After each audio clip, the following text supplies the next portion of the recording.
Latvijā ir ziemas vidus, bet termometra stabiņš spītīgi turas virs nulles.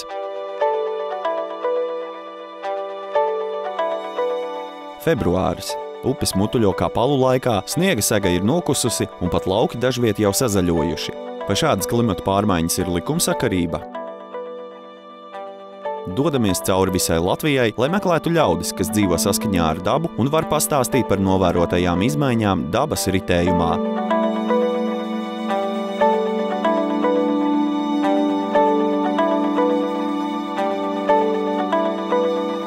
Klimata prognozes liecina, ka nākotnē Latvijā varētu pieaugt vētru spēks un stiprākie vēji, tāpat kā līdz šim, būs Kurzemē. Mežkopis Armands Milzerājs jau 20 gadus saimnieko Kurzemes jūrmalas mežos un atzīst, ka šeit klimats ir būtiski mainījies.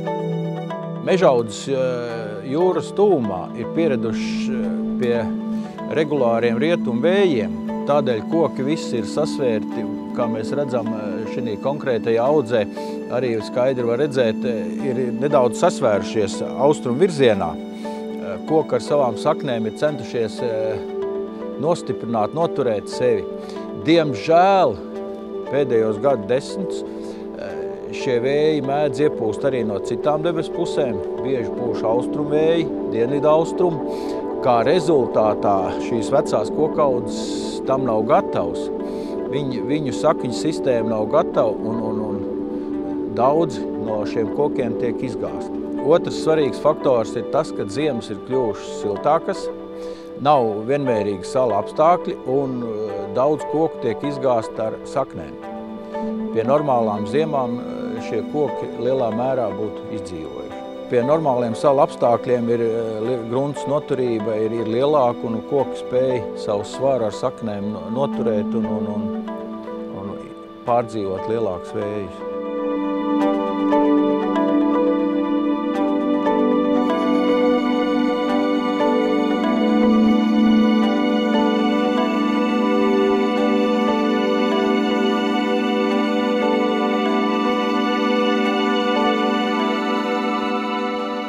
Kurzemes jūrmalā visizteiktāk var sajust vēja, mūsu vētru ietekmi, un katru gadu pēc lielām vētrām daļa mūsu valsts teritorija tiek ieskaļota jūrā, kad jūra normāli aizsala. Piekrastes zonā veidojas ledus krāvumi un krasta josla netika izskalota. Diemžēl patreiz sen vairs tāda dabīga aizceļa barjera nav redzēta. Atsevišķus gadus nelielā apjomā ledus ir sastopams varbūt pašā Rīgas jūras līcina. Tas ir saistīts ar to pašu ledāju kušanu, ar vispārēju ūdens līmenis celšanos okeānos, jūrās. Tas ir saistīts ar temperatūras paaugstināšanos. Kā rezultātā mums ir ziemas kļuvušas smaigākas, tā kā mēs jau neesam atrauti no visas pārējās pasaules, mēs esam cieši saistīti. Klimats ir mainījies. Pūš vēji arvien spēcīgāki, klimats paliek siltāks. Mežkopi iegulda lielu darbu. Viņiem tas ir jauns izaicinājums, lai viņi spētu pielāgoties un saprast visas tās jaunās nianses un izaudzēt kvalitatīvus un noturīgus mežus.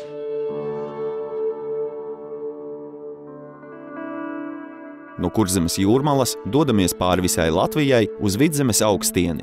Šeit vietējie ļaudis nekad nav sūdzējušies par augstu ziemu vai sniega trūkumu. Vai kas mainījies? Vidzemes augstieni, tad 220, 230, 240, un ja kaut kur ir sniegs, tad viņš ir. Te viņš ir alūksnē, kaut kur vēl kaut kādos tur mikroklimatos.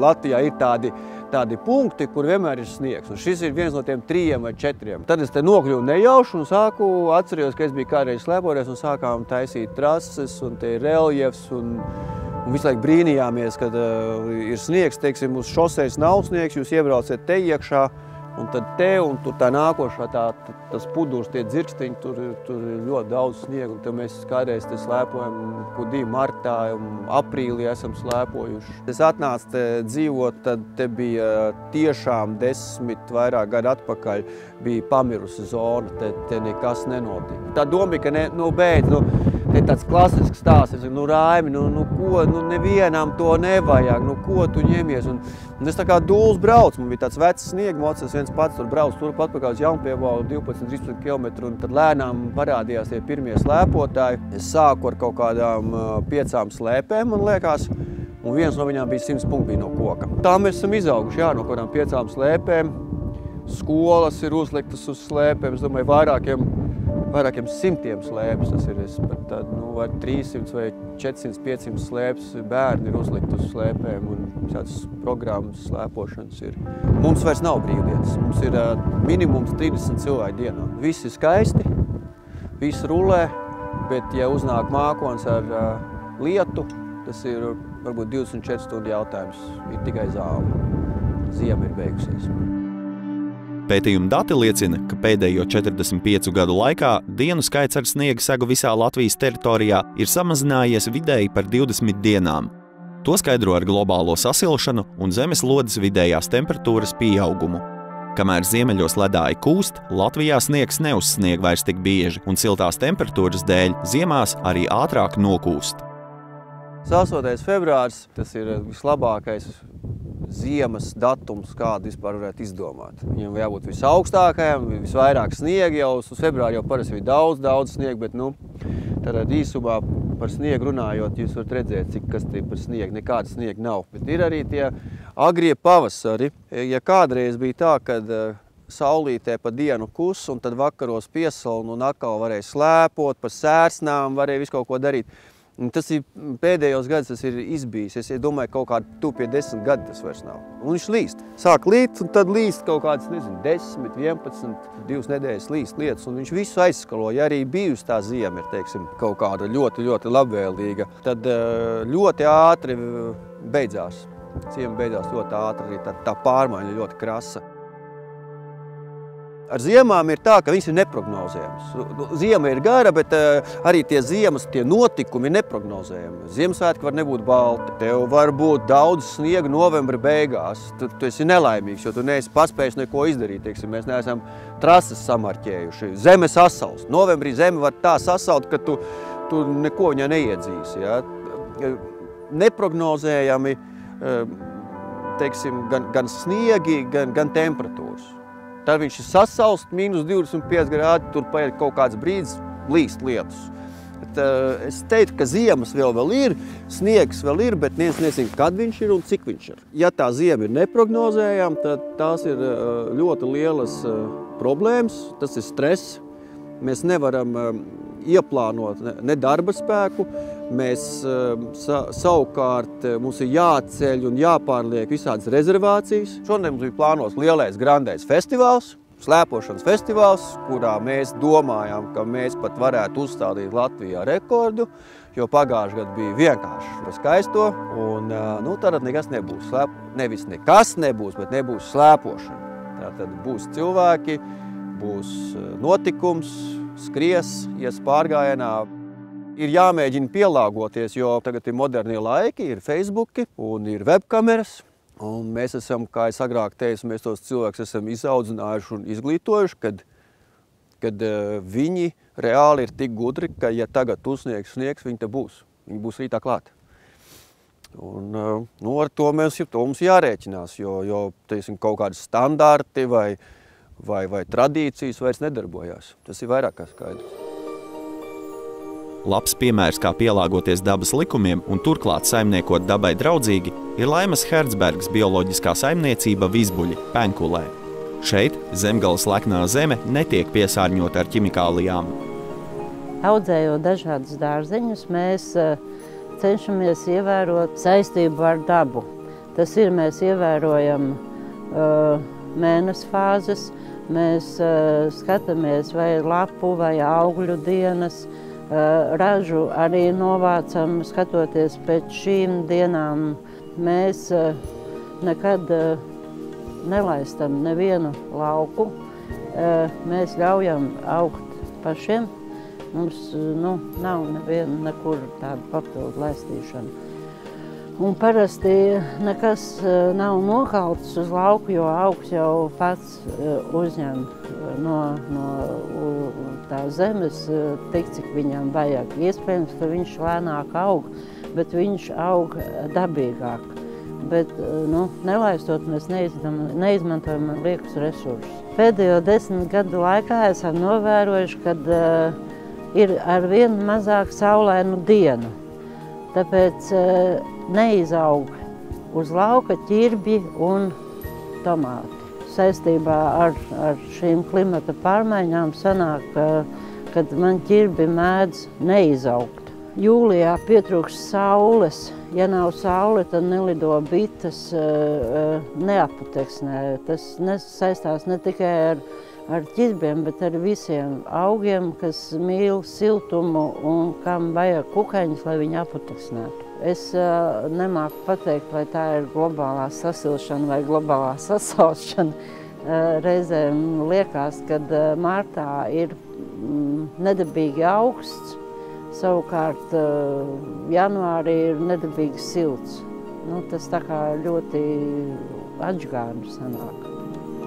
Kā liecina pētījumi, laikapstākļi klimata pārmaiņu ietekmē kļūst nepastāvīgāki. Novērojamas biežas vētras, intensīvi nokrišņi, kā arī krasākas temperatūras pārmaiņas vasaras sezonās.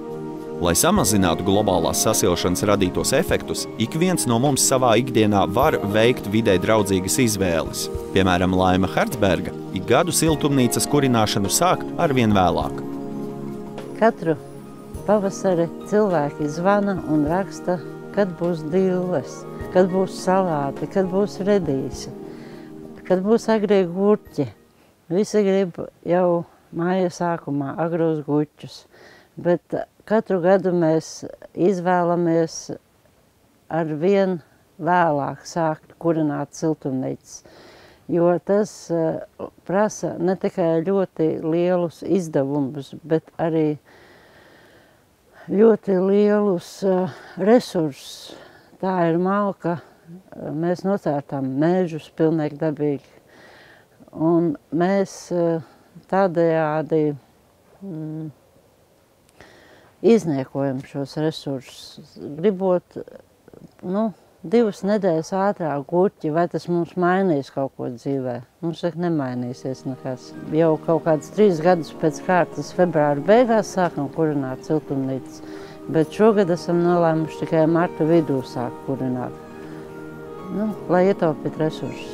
Pēc vairākiem gadiem man ir doma ierīkot pašai savu lauciņu, un nodarboties vai darboties tikai savā lauciņā, kur es būšu iestādījusi senos šķirņu kartupeļus, senos šķirņu zemenes. Tāds ir tas mans sapnis, audzēt senos šķirņu kultūras un saglabāt sēklas citām paudzēm, lai viņi paņemtu manu kartupeli, un tas, lūk, tagad ir, to mamma ir saglabājusi nosaukumu Raibi rozā vai Vēlie dzeltenie, un tas ir jau bijis iepriekšējā gadsimtā, un tas arī vēl tagad pašlaik mums ir. Vecos šķirņu kultūras izmirst, tas ir fakts. Mums šeit Latvijā ir ļoti slikts vai nekāds finansējums, lai saglabātu šīs sēklas. Varbūt, kad jaunās šķirnes kartupeļi, piemēram, kas tagad ir 100 un vairāk, varbūt, ka viņi nemaz pēc 50 gadiem pie mums neaugs. Man būs tas vēlais kartupelis.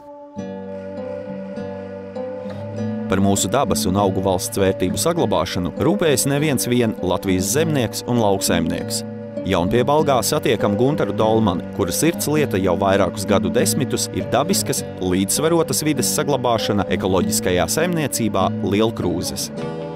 Mēs, piemēram, savās pļavās tādu pakāpenisko ganīšanu organizējam. Un tad, kad agri pavasarī tiek pļava noganīta, tad izrādās, ka tā ziedēšana aizkavējas. Un tas ir, teiksim, līdz 1. jūnijam, to pļavu nogana, tad tas ziedēšanas laiks tajā pļavā ir faktiski līdz jūlija beigām. Un tas sakrīt ar to, ka tādā pļavā var vēl grieza izligzdot. Ja? Un tas nozīmē to, ka viss tas trakākais tas, ka pļavas nopļauj reizē. Un tad šie kukainīši, bites, tai skaitā tauriņi, ja? Viņi kopā tiem ziediem arī patiesībā tiek iznīcināti. Jo rotējušās pļaumašinas, faktiski, tas, kas nonāk zem tā pārsega, ja, tas viss tiek patiesībā pakļauts iznīcībai. Un tā ir milzīga dabas noplicināšana. Tikpat satraukts Guntars Dolmanis ir arī par mežu izciršanu, kas līdztekus skābekļa ražošanai ir arī nozīmīgi bioloģiskās daudzveidības un ūdens resursu veidotāji. To, ka mežu nocer, to tikai izjūt tas, ka mājas tur. Un mēs šitajā situācijā, ja, lai to koku rindu, kas būtībā ir saglabājusies, kas vēl, viņa ir augusi, būtībā 100 gadus, bet viņa vēl, tā prieda var augt vēl varbūt 200 gadus. Un teiksim, ja mēs tagad viņu nocirstu, tur būtu liels izcirtums, tur nāk iekšā vēji, un visādas nelaimes ar to sāktos. Tur ir retaine, ja, un tur savukārt aiz šī meža, ja, otrā pusē ir lielais Gaujas palieņu pļavas, un būtībā nemeža josla tur ir 3 kilometru liela, kur nav meža vairs, ja. Tur mežs kāds ir bijis, tas jau tagad ir nocirsts, ja. Un šajā te joslā izcert kaut vienu caurumu, ja, tas nozīmē, ka vējam momentā, kur ieskrieties ir. Ja. Tā kā šeit ir ļoti trausla palikusi tā sistēma, kas ļoti saudzējama.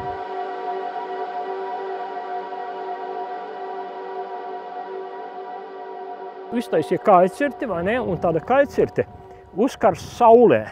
Un pāri krustas mākonis, augstais gaiss, un veidojas tāds kā reaktīvā dzinēja vilkme tāda, un viņi dzen to mākoni uz priekšu, viņi paņem no tām uzkaršām vietām to enerģiju iet uz priekšu.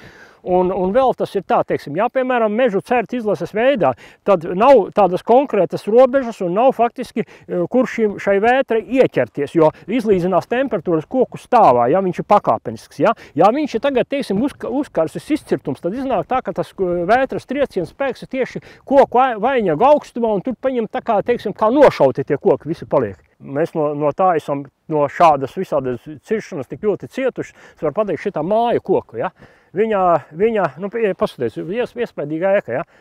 Mūsu 2010. gada 8. augustā no mūsu 40 hektāru meža platības nonesa tādu koku vairumu, mēs parēķinājām 28 tādas mājas varētu uzbūvēt. Saprotat kā? Bet tas tika iznīcinās. Tas ir dramatiski zaudējumi, un par to neviens patreiz atbildību nenes. Ja? Bet ja runā par ilgspējīgu saimniekošanu, ilgspējīga saimniekošana jau ir tā kā senči to darīja, necirta kaļcirtes, un katru koku paņēma, ja viņam vajadzēja īpašām lietām, tad viņš paņēma un saudzēja, un es pat zinu, ka senči brauca uz valsts malku, veda no valsts meža un žagarus dedzināja plītī, tāpēc, ka viņi uzskatīja, ka mežs ir svētums. Redzat, šeit, ja, ir tās lielās priedes, kas ir. Zināt, interesanti, man šitajā te blakus priedē Melnā Dzilna šogad izveda bērnus.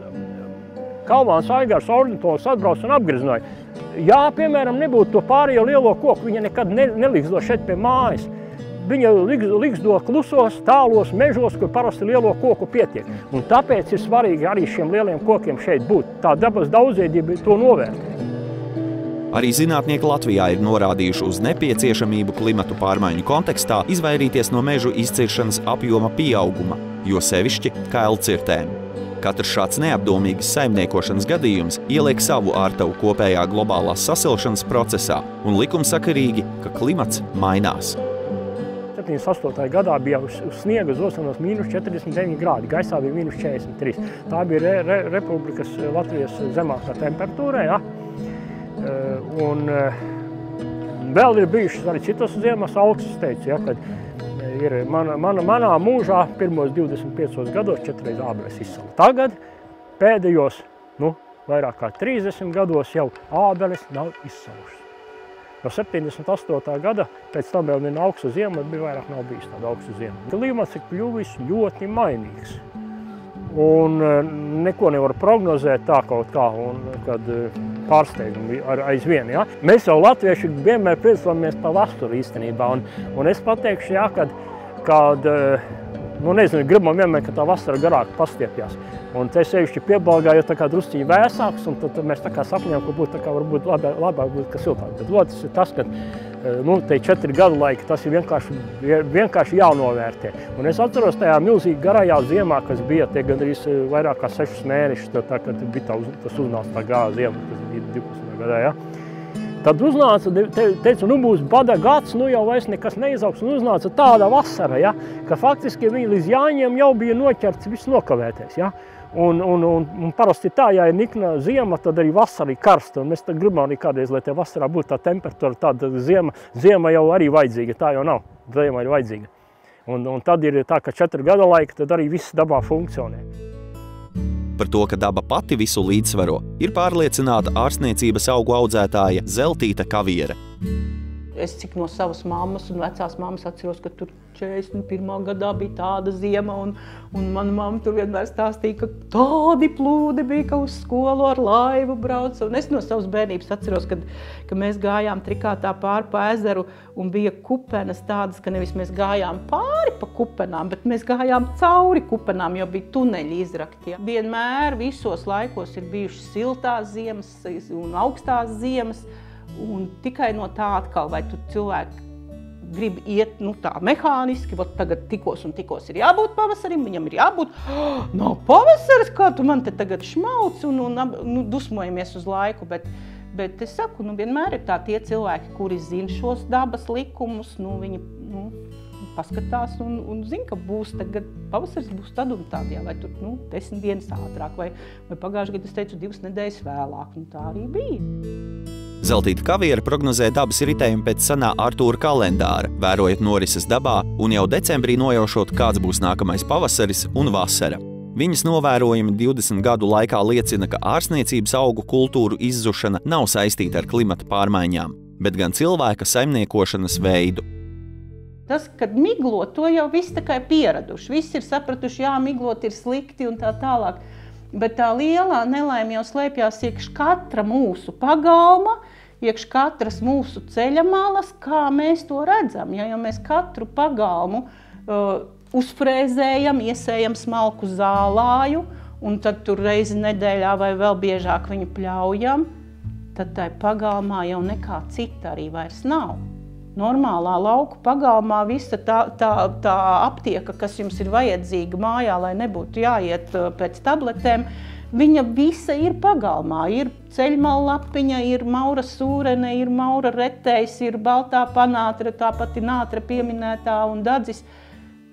Bet tad, kad jums ir tas zālājs, kurš visu laiku tiek nofrizēts tā, ka pat vardai nav kur noslēpties, tur jau nav to zālīšu. Jo viņš jau nedabū uzziedēt, tas augs, viņš nedabū iesēties un viņš nevar augt tālāk. Ja es arī sākšu savu pagalmu tā pucēt, jo manā pagalmā vēl visas tās zāles ir, bet tik līdz es viņu sākšu pļaut, viņu vairs nebūs. Viņi nevar vairs tā zāle tur izdzīvot. Un tā otra lielā bēda ir par tām mūsu ārkārtīgi sakoptajām ceļamalām. Ja kādreiz es teicu, jūs nezināt, kur dabūt tās sēklas, vienkārši pabraukājiet pa ceļamalām, paskatāties, ja tur pelašķi tādi, parasti pa ceļamalām tādi trakni pelašķi. Labi, jūs nevāciet viņus priekš tējām, bet rudenī savāciet sēklu, ancīša sēklu, ja. Mums šeit pat bija mārsils, brīnišķīgi skaisti, kas tev ir ļoti liels retums. Šeit mežos mārsils nav, jo mums nav tādu smilšaino mežu. Ja? Un te bija tik skaisti jāaudzies. Tad vienkārši zemnieki izdomā, ka nav ko te mocīties ar pļaušanu. Vieglāk ir izart līdz ar brauktuvi, un tad nekas nav jāpļauj. Parasti jau tā ir, ka visi brauc un saka, vai tad jūs neredzat, ka kaut kas dabā mainās, vai tad tur augi nemainās un tā tālāk. Ja? Loģiski, ka viņi mainās, ja mēs viņiem neļaujam augt. Līdz ar to, ja jau nav to augu, tad jau nav arī to kustoņu, nav putnu. Ko tad tas putns nabaks lai ēd? Es teicu, ja visu uz ziemu nopļaujam. Ja?